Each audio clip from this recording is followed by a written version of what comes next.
ایک تو آپ لاکھوں کا جانور لے کے آتے ہیں، پھر لانے سے پہلے اس کے لیے مختلف منڈیوں میں جاتے ہیں، مختلف لوگوں سے رابطے کرتے ہیں، دان چیک کرنے کا ایک مشکل مرحلہ ہوتا ہے، پھر اس کے بعد اس کے اندر کوئی عیب نہ ہو، پھر اس کے بعد گھر لا کے اس سے کسی طرح کی کوئی تکلیف نہ ہو، پھر اس کے بعد اس کی کٹائی پٹائی کا جو حساب کتاب ہے، پھر اس کے بعد اس کی تقسیم کا جو حساب کتاب ہے، وہ ساری محنت بندہ کیوں کرتا ہے؟ صرف اس لیے کہ میں قربانی کر رہا ہوں؟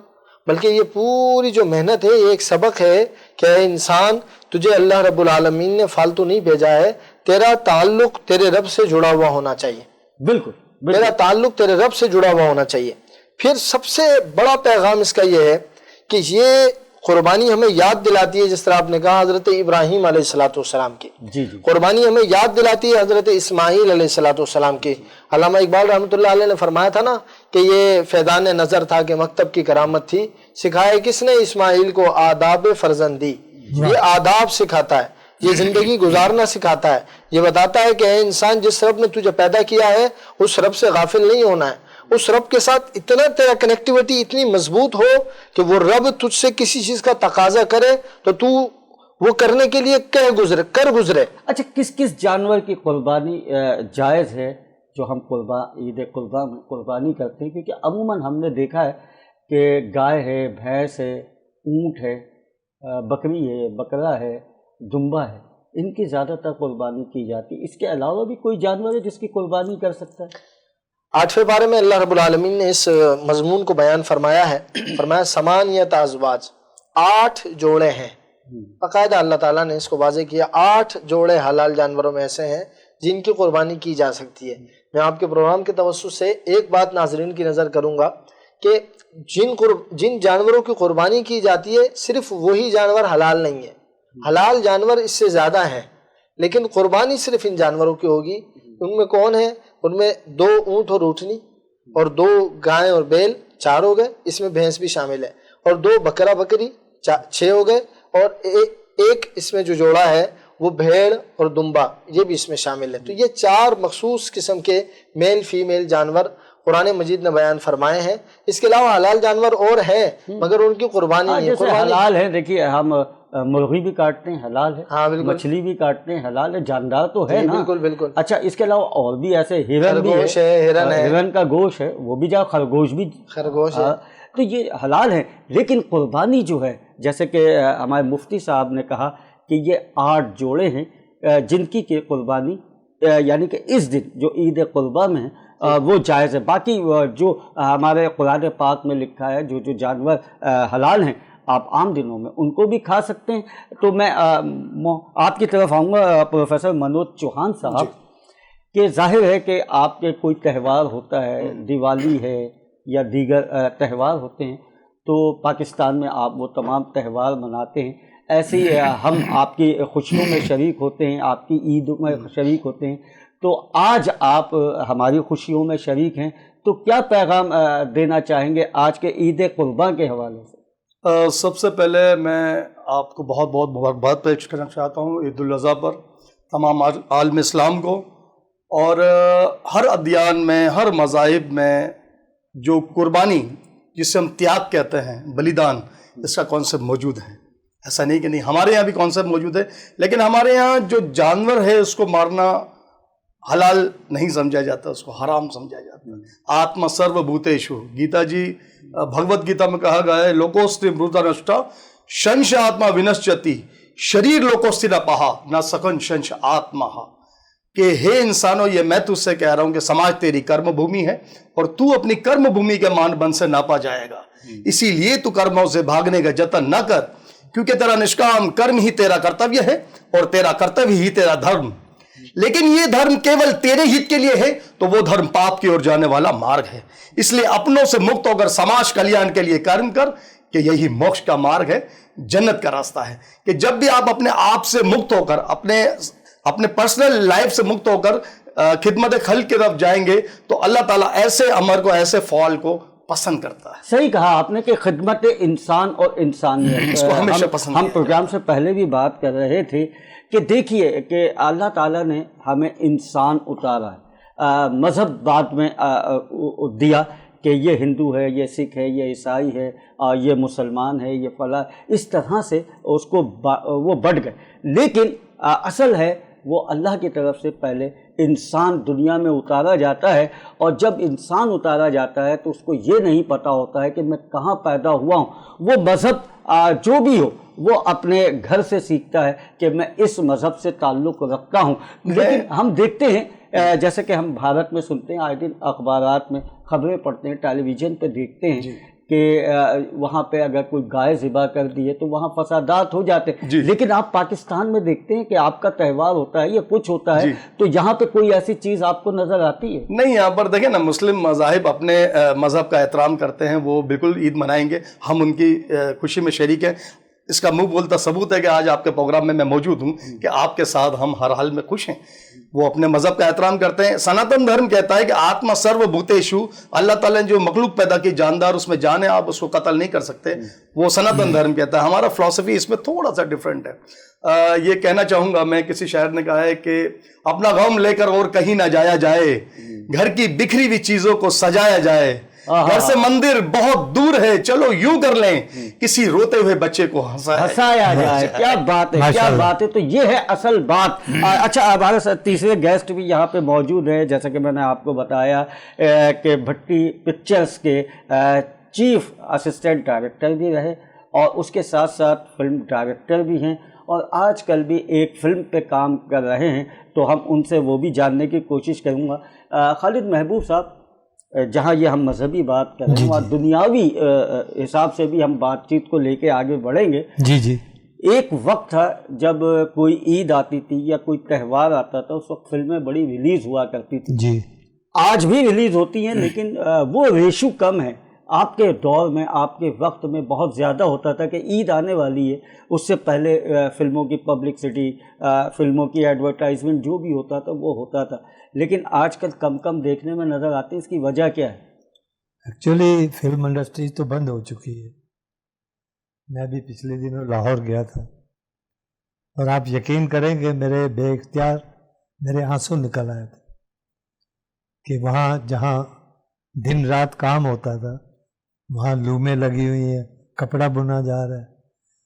وہاں کوئی اسٹوڈیو نہیں ہے. اب اگر کوئی فلم کا کام ہو بھی رہا ہے تو انڈیپینڈنٹلی وہ آؤٹ ڈور کیمرے لے جاتے ہیں، شوٹ کر کے لے آتے ہیں. لیکن سر فلمیں تو بن رہی ہیں نا، فلمیں تو بن رہی ہیں. ہاں، انڈسٹری جیسے کہ ہوتا تھا، ایک ہوتا تھا ایوری ڈے ہوتا تھا، شاہ نور اسٹوڈیو ہوتا تھا، کراچی میں بھی اسٹوڈیو ہوتے تھے فلم کے، وہاں سیٹ وغیرہ لگتے تھے. ٹھیک ہے، وہ ختم ہو گئے.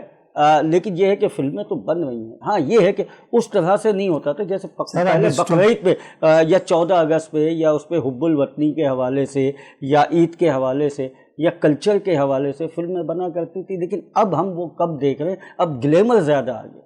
اس کی وجہ یہ ہے نا کہ سینما سب ختم ہو گئے پاکستان سے. صرف ایک سینما ہے کیپری جو انگلش موویز چلا رہا ہے آج تک. ادروائز لاہور کے سارے سینما بند ہو گئے. فلم انڈسٹری بالکل تباہ ہو گئی. وہاں لومیں لگی ہوئی ہیں، کپڑے بنے جا رہے ہیں. اب آپ یقین کریں، میں 2 سال پہلے گیا ہوں، میں بے اختیار رو پڑا ہوں دیکھ کے کہ آج جس اسٹوڈیو میں ہم 24 گھنٹے کام کرتے تھے فلم کا، آج وہاں لومیں لگی ہوئی ہیں، کپڑا بنا جا رہا ہے. جی ناظرین، ہم آپ کو بتائیں کہ ایک دور لوگ جانتے ہوں گے یقیناً، ایک دور تھا جو پاکستان فلم انڈسٹری اپنے عروج پہ ہوا کرتی تھی، اور ان فلموں سے ہمارا کلچر، ہماری ثقافت، ہماری تہذیب کو بڑے خوبصورت انداز سے واضح کیا جاتا تھا. اور جب کوئی 14 اگست آتا تھا یا 6 ستمبر آتی تھی یا عید کا کوئی دن آتا تھا تو اس کے لیے خصوصی وہ فلمیں بنا کرتی تھی. عید آتی تھی تو عید کے لیے گانے بنا کرتے تھے. لیکن اب وہ کلچر وہ ہمیں نظر نہیں آتا، وہ جوش نظر نہیں آتا. اب یہ کیوں ہوا اور کیسے ہوا؟ جبکہ ہم سب سے زیادہ، اگر آپ دیکھیں، اگر ہم اپنے پڑوسی ملک کی بھی اگر بات کرتے ہیں تو وہ اپنے کلچر کو، اپنی ثقافت کو اور اپنی تہذیب کو اپنی فلموں کے ذریعے سب سے زیادہ یعنی کہ عروج دیتے ہیں. لیکن ہمارے یہاں اس پہ سب سے زیادہ زوال آیا ہوا ہے. اس پہ بھی مزید ہم بات کریں گے اور دیگر باتوں پہ بھی بات کریں گے. لیکن یہاں پہ ہوا ایک چھوٹے سے بریک کا وقت. تو یوں گئے اور یوں آئیے گا, آپ کہیں مت جائیے گا, بس ایسے گئے اور ایسے آئے. بریک. Welcome back.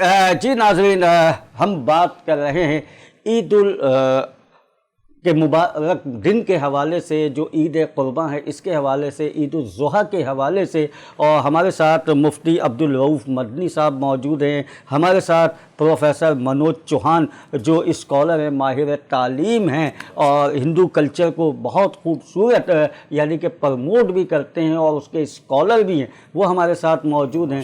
خالد محبوب صاحب سے ہماری فلم انڈسٹری کے حوالے سے بات ہو رہی تھی, کیونکہ جتنا بھی کلچر ہو, جو بھی کلچر ہو, وہ ڈراموں کے ذریعے, فلموں کے ذریعے اس کو خوبصورتی سے اجاگر کیا جا سکتا ہے اور وہ لوگوں تک اس یعنی کہ بچوں تک اس کو پہنچایا جا سکتا ہے. جیسے کہ آج ہم دیکھ رہے ہیں کہ جب سے یہ غیر ملکی فلمیں ہیں تو ہمارے یہ بچے بچے پہ اس کا اثر ہوا ہے, انڈین ڈراموں سے ہوا. تو یہ ایک ایسا پاورفل میڈیا ہے جس کے ذریعے ہم اپنے کلچر کو فروغ دے سکتے ہیں.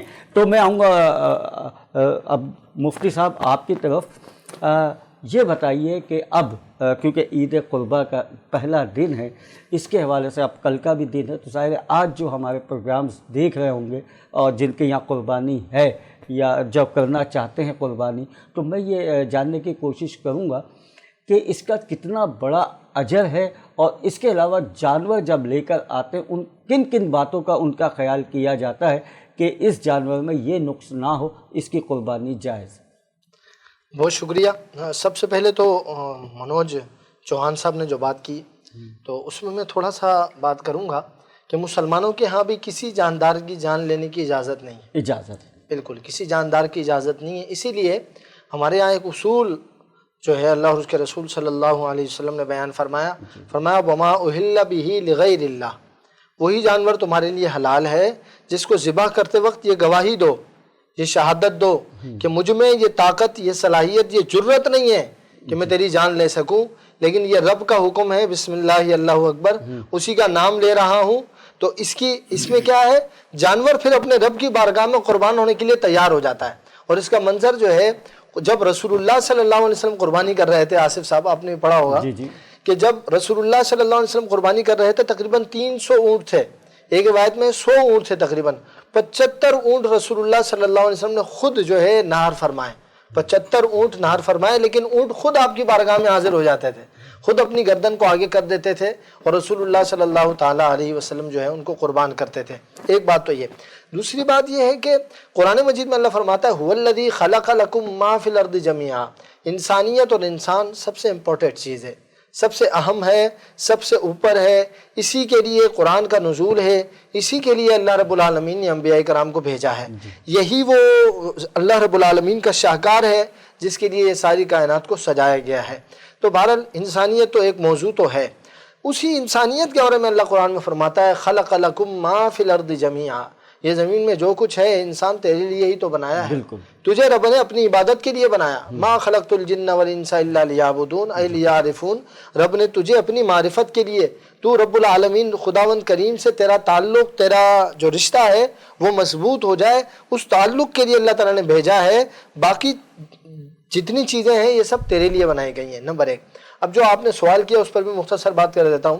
جب آپ جانور لا رہے ہوتے ہیں, اب تو بہت سارے لوگ لا چکے ہیں, ہو سکتا ہے بعض دفعہ ایسا بھی ہوتا ہے کچھ لوگ پہلی عید کے دن ہی جانور لینے چلے جاتے ہیں کیونکہ وہ دوسرے دن یا تیسرے دن قربانی کرتے ہیں. سب سے پہلی بات تو یہ کہ اللہ کی بارگاہ میں آپ نے جو چیز دینی ہے نا, اچھی چیز دینی ہے, خوبصورت چیز دینی ہے, بے عیب چیز دینی ہے.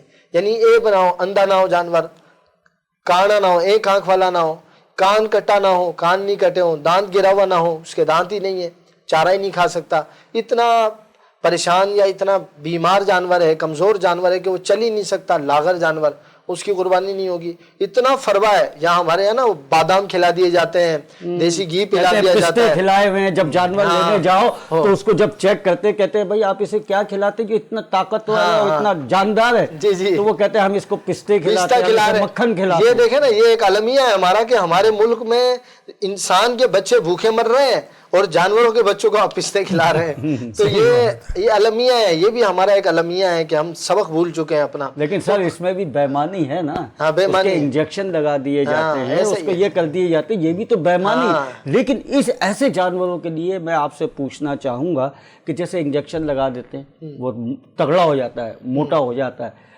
تو کیا اس کا نام کیا, اب جو خریدنے والا اس کو تو معلوم نہیں ہے, اس کو معلوم نہیں, تو اس کے لیے قربانی جائز ہے. یہ تو سارا گناہ اس پہ آیا نا, اس پہ آئے گا جو بیچنے والا ہے. جی, جو بیچنے والا ہے وہ غبن کر رہا ہے, کیونکہ اس میں دو نقصان ہیں. ایک تو وہ اسے صحت مند بتا کر دے رہا ہے, وہ صحت مند نہیں ہے, وہ نقصان دہ ہے. اس کا گوشت بھی تو جو انجیکٹ کیا گیا اس کے اندر, اب وہ انسان جب کھائیں گے تو وہ چیزیں انسانوں کو بھی پہنچیں گی, جو بھی جہاں جائے گا, جہاں جو ایک تو وہ جراثیم پھیلانے کا ذریعہ بن رہا ہے, دوسرا وہ غبن کر رہا ہے. بعض ہمارے لوگوں کو علم نہیں ہوتا, دو دانت کا علم نہیں ہوتا کہ دو دانت کا جانور کس طرح ہوتا ہے, تو وہ بھاری بھرکم جانور کو دیکھتے ہیں, وہ 1 سال 1.5 سال یا 1.25 سال کے جانور ہوتے ہیں, ان کو انجیکشن لگا کے اتنا موٹا فربا کر دیا جاتا ہے, اتنے گول مڈول وہ لگ رہے ہوتے ہیں, تو بندہ کہتا ہے یہ تو بڑا خوبصورت اور بڑا فربا جانور ہوگا. لیکن پھر جب اس کی قربانی کرتے ہیں تو گوشت میں اسمیل بھی ہوتی ہے, گوشت پھولا ہوا بھی ہوتا ہے, چربی سے بھرا ہوا بھی ہوتا ہے. تو اس میں گناہگار وہی ہوگا جس نے اس کے اندر یہ غبن یا دھوکہ کیا ہے. وہ تو جانتا ہے نا کہ میں دھوکہ کر رہا ہوں. یہ ویسے ہی ہوگا جس طرح کپڑا بنانے والا کپڑے میں بھوسا ملا دے اور بتائے نہیں, سامنے والے کو دھوکہ دے کے کہ یہ تو 1 نمبر کپڑا ہے, اس طرح A1 کوالٹی ہے. کسی بھی چیز میں اگر آپ 2 نمبری کر رہے ہیں, اور یعنی کہ آپ کہیں سے بھی تعلق رکھتے ہیں, لیکن 2 نمبری اس اوپر والے کو یعنی کہ اللہ کو, اس خدا کو پسند نہیں ہے. اگر آپ دھوکے سے دے رہے ہیں, اسی پہ ہمارے نبی پاک صلی اللہ علیہ وسلم نے ارشاد فرمایا ہے کہ تجارت میں بھی ایمانداری رکھو. اگر آپ نے ذرا سے بھی بےمانی کی تو وہ پیسہ آپ کے لیے حرام ہے. تو ہم آپ سے یہ کہیں گے کہ یہ عید قربہ کے حوالے سے جو یہ قربانی کی باتیں ہو رہی ہیں, تو آپ کیا دیکھتے ہیں, اس کے حوالے سے آپ کیا کہیں گے؟ میں تو آج شاعر مشرق صاحب کو بھی یاد کرنا چاہوں گا, ڈاکٹر اقبال کو, کہ انہوں نے کیا خوب کہا ہے کہ عمل سے بنتی ہے زندگی, جنت بھی جہنم بھی, اور یہ خاکی اپنی فطرت میں ہے, نہ نوری ہے نہ ناری ہے. آج ہمیں ہمارے نبی کی وہ یہ قربانی کے وقت وہ جو میسج ان کا خطبت حجت الوداع پر جو انہوں نے دیا تھا, جو ان کا لاسٹ میسج تھا, وہ پوری دنیا کے انسانوں کے لیے مشعل رہا. کیونکہ ہمارے نبی مسلمانوں کے لیے صرف نہیں تھے, وہ پوری دنیا کے لیے رحمت للعالمین. ان کا بتایا ہوا ایک جو بات ہے پوری دنیا اس کو مانتی ہے, ہندو کیا یا مسلمان کیا یا انگریز کیا, پوری دنیا کیا بات ہے, رحمت للعالمین کو پوری دنیا مانتی. انہوں نے کہا کہ کسی کالے کو کسی گورے پر, کسی غریب کو کسی امیر پر, کسی عربی کو کسی اجمی پر کوئی فوقیت نہیں ہے. اور انہوں نے یہ بھی کہا کہ عورتوں کا احترام کریں, غریب بچوں ناداروں کی خدمت کریں, اور اپنی زندگی کو مشعل راہ بنائے. جس طرح میں نے یہ کام کیا, چھوٹی سی عمر لے کر آئے, پوری دنیا آج تک انہیں یاد کرتے, تا قیامت انہیں یاد کرے گے. میں تو ان کے میسج اچھا, ہم جیسے کہ بالکل کہنا چاہوں. دیکھیے آپ تو پاکستان میں رہتے ہیں, آپ پاکستانی ہیں اور محب وطن ہیں آپ, اور ہم ایک دوسرے کا احترام کرتے ہیں یہاں. لیکن جیسا کہ ہم دیکھتے ہیں کہ بھارت میں جس طرح سے مسلمانوں پہ ظلم کیا جا رہا ہے, جس طرح سے بھارت سے خبریں آتی ہیں کہ تہوار ہوتا ہے یا اذان ہوتی ہے, اس کے حوالے سے وہاں پہ مسلمانوں پہ ظلم کیا جاتا ہے, تو اس کے حوالے سے آپ کیا دیکھتے ہیں؟ دیکھیں, میں پاکستان سے ہمیشہ ابھی لاہور میں گیا تھا, ایک پروگرام تھا, اور جب بھی ہمارے نبی کے لیے, مسلمانوں کے لیے پوری دنیا میں, چاہے وہ کشمیر ہو, فلسطین ہو, برما ہو, سیریا ہو, پوری دنیا میں جہاں بھی بربریت کا اور ظلم کا سلسلہ شروع ہو جاتا ہے, بینگ اے پاکستانی, بینگ ایک ہیومنٹی, میں نے ہمیشہ اس پر آواز اٹھائی ہے. اور بھارت میں تو یہ جب سے مودی سرکار آئی ہے, انہوں نے یہ سسٹم کو بڑا تہس نہس کر دیا, اور وہاں کی جو منورٹیز ہیں, جو مسلمان ہیں, اس پر واقعی میں بڑا ظلم کرتے ہیں. میں نے ہمیشہ سے ان کو شدید الفاظوں میں کنڈیم کیا ہے. ابھی جی ٹی وی کے ایک پروگرام میں بھی اس کو بڑا پرموٹ کیا گیا تھا, جب میں نے مودی کے لیے ڈائریکٹ بڑے بیڈ الفاظ کہتے کہ آپ نے ہمیشہ سے یہ مسلمانوں پر ظلم کیا, آپ کو یہ بھی خیال کرنا چاہیے کہ برابر میں پاکستان ہے, اور وہاں ہمارے ہندو کمیونٹی کے جو لوگ رہتے ہیں, تو وہ ایکشن کا ریئیکشن ہو سکتا ہے یہ بھی, لیکن کبھی انہوں نے نہیں سوچا. اور یہ عمل جو ہے یہ ہمیشہ اس کا صحیح نہیں رہا. جی, ہمیشہ آپ نے دیکھا ہے کتنی بڑی بات ہو جائے, لیکن پاکستان میں کبھی بھی ایسا نہیں ہوا کہ کسی کی یعنی کہ عبادت گاہوں کبھی نہیں، کبھی کوئی ہمارے یہاں ایسی کبھی بات نہیں کی ہو یا ان لوگوں کو یہ احساس دلانے کی کوشش کی ہے کہ جی دیکھیں آپ کے جو مذہب سے تعلق رکھنے والے لوگ ہیں وہ ہمارے مسلمانوں پہ کتنا ظلم کر رہے ہیں. امن سے آپ کے یہاں شادی بیاہ بھی ہوتی ہے، بالکل آپ کے یہاں پہ سارے تہوار custom بھی ہوتے ہیں. بات ہے، اور یہ نہیں کہ صرف ہندو کی میں بات کر رہا ہوں، میں کرسچنوں کی بھی بات کر رہا ہوں، میں سکھوں کی بھی بات کر رہا ہوں، میں یہودیوں کی بھی بات کر رہا ہوں، میں سب کی بات کر رہا ہوں. لیکن واحد ایک پاکستان ایسا امن کا گہوارہ ہے ناظرین کہ تمام مذاہب کے لوگ پاکستان میں اپنے تہوار بڑے خوشی سے اور خوش اسلوبی سے مناتے ہیں، بلکہ یہاں کے لوگ آپ کے ساتھ شامل ہوتے ہیں، برملا کہنا مندروں چاہوں تک میں گا جاتے کہ ہیں. پاکستان میں لیکن ان یہ سے کیا زیادہ چیز ہے، سیکیور، میں یہاں سے کیونکہ ظاہر ہے ہمارا پروگرام جو ہے پوری دنیا میں دیکھا جاتا ہے، میں یہاں سے یہ میسج دینا چاہوں گا کہ کیا آپ کے اندر انسانیت ختم ہو گئی ہے؟ کیا آپ کے مذہب یہ سکھاتا ہے کہ صرف ہمارا ہی مذہب ہے، دوسرا کوئی مذہب نہیں ہے؟ اگر یہ ہے تو پھر آپ انسان بھی نہیں ہیں. آپ کیا کہیں گے؟ بالکل برملا کہنا چاہوں گا کہ پاکستان میں جو بھارت ہے وہاں سے بہت زیادہ یہاں پر ہم کسٹمز بھی نبھاتے ہیں، سارے فیسٹیول سیلیبریٹ کرتے ہیں جی. اور کبھی کوئی خوشگوار ناخوشگوار واقعہ یہاں پر ہمیں کبھی پیش نہیں آیا، بلکہ کبھی- زیادہ سیکیور کبھی بھی. ہیں، سرکشت بھی ہیں اور طرز زندگی بھی بہت لیونگ اسٹینڈرڈ بہت ہائی ہے پاکستان میں. میں یہی کہنے بالکل کی ایسے ہی کوشش کروں گا. دیکھیے آج ہم یہ بات کریں اور اس کے ساتھ ساتھ ہم ایک مسئلہ جو کہ انٹرنیشنل معاملات ہے کشمیر کے حوالے سے، آپ دیکھیں کہ ہمارے کشمیر کے بہن بھائی ہمارے بزرگ کس طرح سے آزادی کی جنگ لڑ رہے ہیں، کس طرح سے آزادی کے لیے بات کر رہے ہیں، اور وہاں پہ بھی کتنا ظلم کیا جا رہا ہے مسلمانوں پہ، جبکہ انہوں نے صاف لفظوں میں یہ کہہ دیا کہ ہمیں آزادی چاہیے. لیکن وہاں پہ بھارت جس طرح سے ظلم اور بربریت کر رہا ہے، تو آج کے دن کیونکہ یہ قربانی کا دن ہے، یہ مسلمانوں کے لیے بہت عظیم دن ہے، عید الاضحیٰ، اس کے حوالے سے ہمیں ان اپنے بھائیوں کو بہنوں کو بھی نہیں بھولنا چاہیے جو کہ کشمیر میں اپنی آزادی سے خوشیاں نہیں بنا پا رہے. تو اسی حوالے سے ایک پاکستان میں ایک ٹیلی فلم بنانے کی کوشش کر رہے ہیں خالد محبوب صاحب. خالد محبوب صاحب وہ کشمیر کے حوالے سے جو آپ فلم بنا رہے ہیں اس کا تھوڑا سا مجھے ون لائن بتائیں، تھوڑی سی بتائیں کہ وہ کس موضوع پہ اور کیا ہے. سر ان کی آزادی کے لیے وہ جدوجہد جو کر رہے ہیں، میں اس پہ میرا ایک تھیم سانگ لکھا تھا، میں چاہوں گا وہ آپ کو سناؤں میں. جی جی بالکل بالکل بالکل، کشمیر کے کیونکہ حوالے آج سے ہم ان کشمیری بھائیوں کو بالکل فراموش نہیں کر سکتے ہیں جو کہ یقیناً وہاں پہ اگر کوئی جانور کاٹے تو ان کے اوپر ظلم ہوتا ہے، وہ مساجد جاتے ہیں تو ان کو مساجد سے بھی روکا جاتا ہے، اور ہم آج ان کی آواز بھی بننا چاہتے ہیں. جی تو پیش خدمت ہے، کب تک اپنے پاؤں میں غم کی زنجیر رہے گی، آخر کب تک اپنے پاؤں میں غم کی زنجیر رہے گی، غم کی زنجیر رہے گی. واہ واہ واہ واہ. کب تک غیر کے ہاتھوں میں اپنی تقدیر رہے گی، ہاں ہاں ہاں ہاں.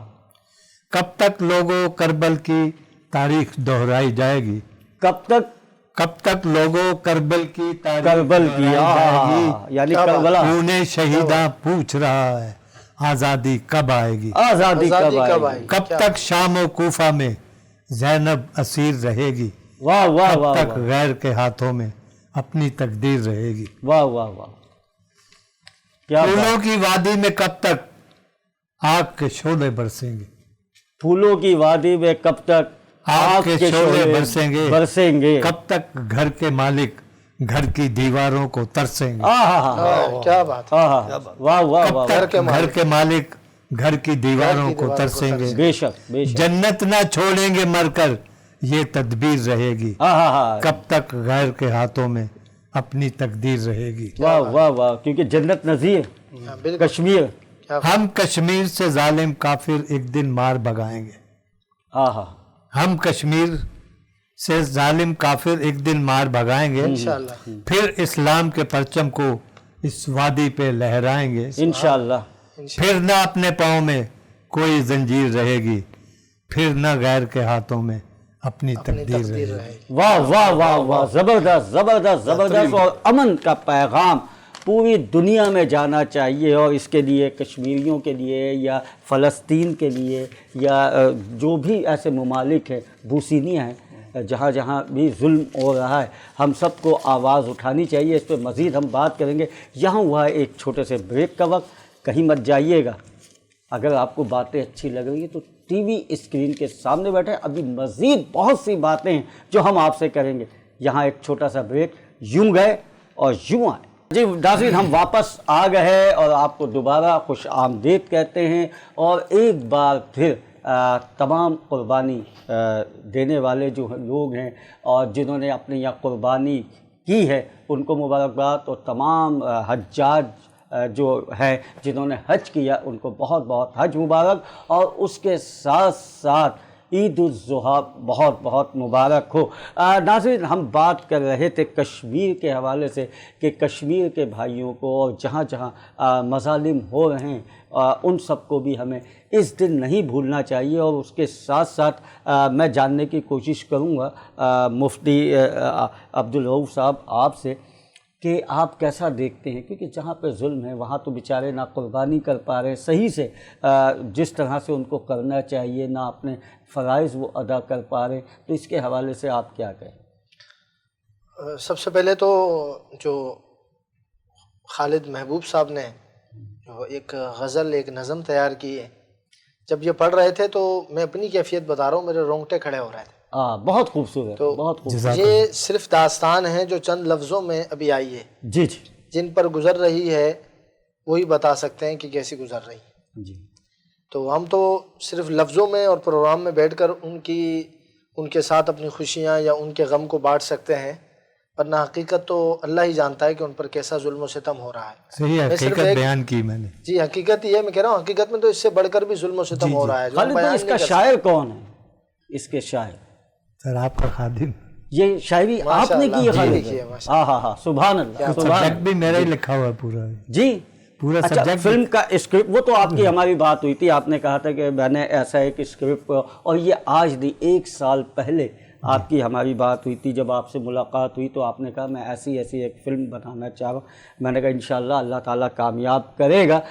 آپ کیا کہیں گے میں وہ جو بات آپ نے کی تھی جی جی اس کا جواب کمپلیٹ کر لوں کہ ظلم جو ہے نا، وہ مولا کائنات بھی فرماتے ہیں کہ ظالم کی حکومت، کافر کی حکومت تو چل جاتی ہے، ظالم کی حکومت نہیں چلتی۔ زیادہ آپ کی معیشت زیادہ ہے، کوئی بات نہیں، اس پہ غرور اور تکبر نہیں کرنا چاہیے۔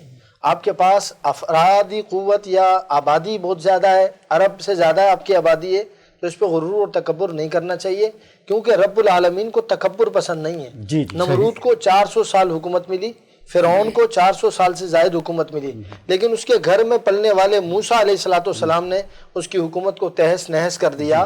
تو ظالموں کو صرف یہی پیغام بے نصیبی سے دوں گا کہ ظلم بڑھتا ہے، جب بڑھ جاتا ہے تو پھر ختم بھی ہوتا ہے، ختم ہو جاتا ہے، صفائے ہستی سے مٹ جاتا ہے۔ آپ کیا کہیں گے؟ میرا کانسیپٹ تو یہ ہے، میں آج آپ کے پروگرام کے مادھیم سے ایک میسیج ضرور دینا چاہوں گا کہ attention Bharat, attention B J P, you can't beat a country that is protect by اللہ سبحانہ و تعالیٰ۔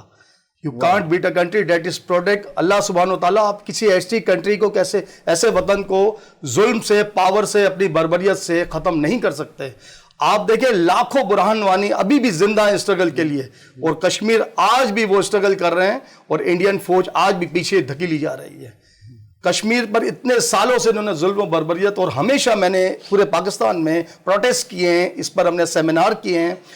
ڈاکٹر صابر ابو مریم فلسطین فاؤنڈیشن کے چیئرمین میرے دوست ہیں، پرم متر ہیں، ان کے ساتھ میں نے سینکڑوں پروگرام کیے، فلسطین پر، کشمیر پر پروگرام کیا۔ ابھی حال ہی میں نے کشمیر کا مجھے ایوارڈ دیا گیا بیسٹ اسکالر کے طور پر بولنے کر کہ پاکستان سے، کہ میں اس پر ہمیشہ بات کرتا ہوں۔ تو جہاں بھی ظلم ہوتا ہے ظاہر سی بات ہے اس کو ہم کوئی بھی آدمی اس کو برداشت نہیں کرے گا، اور میرا میسیج آج کا یہی ہے کہ امن و اخوت، عدل و محبت، وحدت کا پرچار کرو، انسانوں کی اس نگری میں انسانوں سے پیار کرو۔ انسانوں سے سورج بننا مشکل ہے تو جگنو ہی بن جاؤ تم، اور بھائی ہو تو بھائی کی خاطر اتنا تو اثار کرو، انسانوں کی اس نگری میں انسانوں سے پیار کرو، انسانوں سے پیار کرو۔ اگر کسی کے اندر نرم گوشہ ہے اور واقعی وہ انسان ہے، ورنہ وہ انسانوں کی صف سے تو نکل جائے گا، معلوم نہیں کون سی مخلوق کہلائے گا۔ اگر انسان ہے تو یقیناً وہ سامنے انسان کی قدر کرتا ہے اور اس کے لیے کچھ نرم گوشہ رکھتا ہے۔ یہ خاص کر کے میں ان ظالموں کے لیے کہہ رہا ہوں جو کہ ظلم کرتے، جو مذاہب کے نام پہ ظلم کرتے، بربریت انہوں نے ایک برپا کر رکھی ہے، یہ ان کے لیے میسج ہے۔ اور اس عید پہ جو کہ مسلمانوں کے حوالے سے خوشیوں کا دن ہے، ان کا تہوار ہے، ان کی قربانی کا دن ہے، میں مفتی صاحب ایک سوال آپ سے اور کرنا چاہوں گا۔ اگر کوئی غریب ہے اور اس کے یہاں ایسا نہیں ہے، اس کی کوئی اس کے یہاں شادی ہے، بیاہ ہے، اور کسی کے پاس قربانی کے پیسے ہیں، وہ جانور کے پیسے ہیں، اور وہ اس کی بیماری میں یا اس میں اگر دے دے تو کیا اس کی قربانی قبول ہوگی؟ کیونکہ قربانی کے تو کئی رنگ ہیں، یہ ضروری نہیں کہ جانور لائیں، تو قربانی تو اپنے احساسات کے، اپنے جذبات کی، جس کو آپ سب سے زیادہ پیار کرتے ہیں اس کو قربان کرنے کا نام۔ اس میں سب سے پہلے تو رسول اللہ صلی اللہ علیہ وسلم کی حدیث مبارکہ ہے، پیارے آقا صلی اللہ علیہ وسلم نے ارشاد فرمایا کہ عید کے یہ جو دن ہے نا، 10، 11، 12 تین دن جو ہے، ان 3 دنوں میں اللہ رب العالمین کو سب سے زیادہ جو پسندیدہ عمل ہے وہ جانور قربان کرنا ہے۔ سب سے پہلے تو اس کا الٹرنیٹ کوئی بھی نہیں ہے، کوئی بھی افضل الٹرنیٹ اس سے نہیں ہے۔ دوسری بات، آپ کے سامنے 2 چیزیں آ جاتی ہیں بعض دفعہ جو آپ نے کی نا، کہ اب ایک آپ کے پڑوس میں یا آپ کے رشتہ داروں میں کوئی غریب خاتون ہے، بچی ہے، اس کی شادی کا یا کوئی اور ایسا تہوار ہے یا کوئی مسئلہ ہے ان کا جس کو آپ نبھا سکتے ہیں، تو آپ یہ دیکھیں کیا ایسا ہو سکتا ہے کہ آپ قربانی جہاں 5 لاکھ کی کر رہے ہیں وہاں 1.5 لاکھ کی بھی تو ہو سکتی ہے۔ وہ 3.5 لاکھ روپے جو ہے آپ اس میں لگا دیں، آپ 2.5 لاکھ کی قربانی کر لیں، 2.5 لاکھ روپے منی سیو کر کے آپ وہ اس میں لگا دیں۔ کیا خوبصورت بات ہے، اس کی تو آپ کو اجازت ہے، لیکن یہ نہیں ہو سکتا کہ آپ قربانی کو چھوڑ دیں اور قربانی کی جگہ جو ہے آپ یہ کہیں میں لوگوں کی خدمت کروں گا، یتیموں کی مدد کروں گا۔ نہیں، دیکھیں شرمیلا صاحب، جو شخص 2 لاکھ کی قربانی کر سکتا ہے نا، تو وہ 1 لاکھ روپے مزید بھی نکال سکتا ہے۔ ظاہر سی بات ہے 2 لاکھ کی قربانی کر رہا ہے تو وہ 2 لاکھ کی نہ کریں، 1 لاکھ کی کریں۔ اگر 1 لاکھ کی ضروری نہیں ہے تو آپ بکرے پر آ جائیں، قربانی مقصود ہے نا۔ جی قربانی مقصود ہے۔ اگر آپ دیکھتے ہیں کہ کوئی پریشان حال ہے یا کسی کے ساتھ کوئی ایسا مسئلہ ہے، تو آپ جہاں 3 لاکھ کا، 2 لاکھ کا یا 2.5 لاکھ کا یا 1 لاکھ کا کوئی جانور لے رہے ہیں، تو آپ تھوڑا سا اس کی مدد کرنے کے بعد کوئی جیسے کہ بکری ہے یا بکرا ہے یا کچھ اس طرح کا ہے، آپ وہ جانور لے لیں۔ لیکن بعض حصے ہوتے ہیں صاحب جن کے پاس نہیں ہے، تو آپ حصہ بھی لے سکتے ہیں، تو وہ بھی قربانی آپ کی مانی جائے گی۔ اور بلکہ اگر آپ کسی کی مدد کر کے، انسانیت کی خدمت کر کے اگر آپ وہ قربانی کریں گے تو اللہ تعالیٰ اس کو بہت پسند کرے گا، بہت زیادہ آپ کی قربانی کو وہ اللہ تعالیٰ اپنے نزدیک لے کر آئے گا اور اس کا اجر بہت بڑا دے گا۔ آپ کیا کہیں گے اس کے حوالے سے، یہ قربانی کے حوالے سے؟ بالکل، دیکھیں قربانی اللہ تعالیٰ کے نزدیک ایک بہت ہی اچھا فعل ہے، اچھا عمل ہے، لیکن ہمیں سوچنا چاہیے کہ اس وقت ہمارے ملک کی کیا دشا ہے، یہ بہت ضروری ہے۔ دیکھنا چاہیے کہ اس وقت مہنگائی کی کیا شرح ہے، ایک غریب آدمی کس طرح کچھ لے جا رہا ہے۔ تو ہمیں مفتی صاحب نے بہترین بات کی، ایک عمدہ بات کی، آج کا جو میسیج ہے سمجھے اس بات پر ختم ہے کہ ہمیں یہ ضرور سوچنا ہے کہ 5 لاکھ کی جو قربانی ہم کر رہے ہیں، اگر اس میں سے کچھ غریبوں کے لیے ہو سکتا ہے کچھ، تو ہم اس میں ضرور کریں۔ اچھا ایک چیز منوج چوہان صاحب، جی آپ کی بات کاٹوں کیونکہ میرے پاس کچھ سیکنڈ رہ گئے ہیں۔ منوج چوہان صاحب، یہ جو آپ نے بات کی بہت پیاری بات کی ہے۔ اچھا صرف یہی نہیں ہے، ہم گوشتوں کے اچھی چیزیں اپنے فریزر، ڈی فریزر میں بھی رکھ لیتے ہیں، گوشت بھی ہم جمع کر لیتے ہیں۔ اصل قربانی کرنے کا مقصد ایک اور یہ بھی ہے کہ ان مستحقین تک وہ گوشت پہنچائیں جو کہ بیچارے اس سے محروم ہیں یا جو قربانی نہیں کر سکتے۔ ہم تو گوشت وہاں بھی بھجوا دیتے جن کے یہاں قربانی ہوئی ہے اور انہوں نے اپنے ڈی فریزر میں بھی گوشت رکھا ہوا اپنے حصے کا۔ تو ہمیں کوشش یہ کرنی چاہیے، زیادہ سے زیادہ غریب مسکینوں کو دیکھنا چاہیے کہ کون غریب مسکین ہے جو کہ اس کا حق رکھتا ہے، ہم ان تک وہ گوشت پہنچائیں، چاہے تھوڑا تھوڑا پہنچائیں، لیکن ان کے بھی وہ پیٹ تک پہنچ سکے، ان کی بھی زبان تک اس کا ذائقہ پہنچ سکے، اس کا بھی بہت اجر ہوگا۔ یہ آپ کی ذمہ داری ہے کہ وہ آپ دیکھیں کہ کون مستحق ہے اور کس تک یہ گوشت جانا چاہیے۔ میں خالد محبوب صاحب آپ کی طرف آؤں گا کہ آپ یہ ایک فلم بنا رہے ہیں اور ظاہر ہے کہ ایک طویل عرصے کے بعد آپ دوبارہ اس فلم کو بنا رہے ہیں، کیونکہ اب میرے پاس چھوٹا سا وقت ہے، تو جاتے جاتے عید کے حوالے سے کیا پیغام دینا چاہیں گے آپ؟ سر عید کے حوالے سے اللہ تعالیٰ خوشیاں نصیب کرے اس قوم کو، کوئی اچھے سربراہ آئیں اس ملک میں جو اس ملک کو سدھاریں، اس ملک کو برباد نہ کریں۔ یہ اللہ تعالیٰ کی اتنی بڑی نعمت مسلمانوں کو ملی ہوئی ہے جس کی قدر نہیں کر رہے ہیں، یہی میرا پیغام ہے۔